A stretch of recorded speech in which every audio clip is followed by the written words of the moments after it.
Hello అస్సలాముఅలైకుం, నమస్తే. ఈ భూమి మీద మనం జీవించుతున్నాము. ఈ భూమి మీద జీవించిన ప్రతి మానవుడు కూడా ఆయన దేవుడి సేవ చేసిన మానవుళ్ళు ఎవరైనా ఈ భూమి మీద ఒక చక్కటి జీవితంలో ముందుకు నడుస్తూ ఉంటాం. ఎంతోమంది మనకు పరీక్షలు పెట్టాలని కూడా చూసేవారు ఉంటారు. ప్రతి పరీక్షలో కూడా దేవుడు చూస్తుంటాడు. ఈ పరీక్షల్లో పాసు మనం అయ్యామంటే ఆయన చిత్తము మన మీద ఉండట్టే. ఆయన పెట్టిన ప్రతి పరీక్షలో మనకు చూసే ప్రతి పరీక్షలో మనం పాస్ అయి ఉండాలి. ఉంటే ఆయన మార్గము మన దగ్గర ఉండట్టు. అందుకోసమే చాలా జాగ్రత్త కలిగి ఉండాలి, చాలా తగ్గించుకోవాలి, మారు మనసు పొందాలి, మంచి మనసు పొందాలి.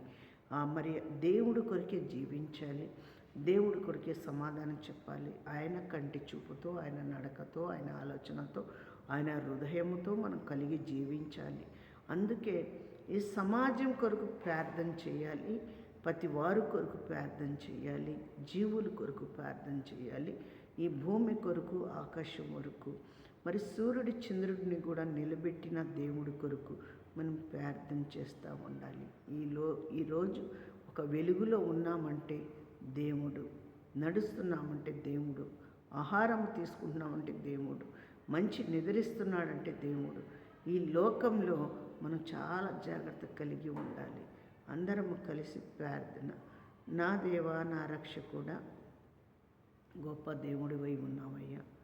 నీ నామానికి మహిమ, ఘనత, ప్రేమ, సమాధానం, ప్రేమ ఇవ్వండి. బిడ్డలకు దీవించండి అయ్యా. యేసయ్యా, మీకే వందనాలు, స్తోత్రం.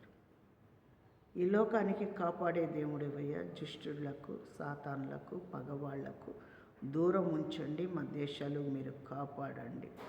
ఎవరైతే నాయన తప్పుగా భావిస్తున్నారో వాళ్ళ తప్పులు నాయన వాళ్లకు ఫలితంగా, జీతంగా మీరు ఇచ్చేవారై ఉన్నారు. నీతిమంతుడికి మీ రాజ్యానికి వారసులు అన్నారు. నా దేవుడి వయ్య, మేలు చేసే దేవుడు, సహాయము దయచేయండి. యేసు నామంలో అడిగి వేడుకుంటున్నాం తండ్రి, ఆమేన్. అందరికీ వందనాలు, అస్సలాము అలైకుం. అందరూ బాగుండాలని కోరుకుంటున్నాను. మీరు కూడా అందరూ బాగుండాలని కోరుకోండి.